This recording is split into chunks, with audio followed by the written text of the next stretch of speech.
This is my 72 F100. I'm trying to adjust the valves. I got this old valve cover. I cut it up. You can see I got them all fixed and then tightened up. But help turn after the stick is gone. There's still a stick. You can probably hear it. And if you look, the oil seems to be coming through fine, except this one right here. It's not coming through as nice as the others. I tightened and loosened it quite a lot to see what's going to happen, but it doesn't seem to make a difference. I'm wondering if the lifter actually is out or about to go out.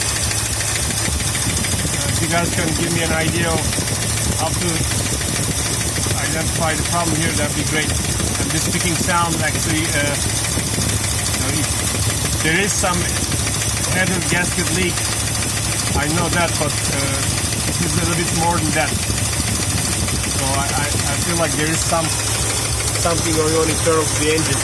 Let me modify it.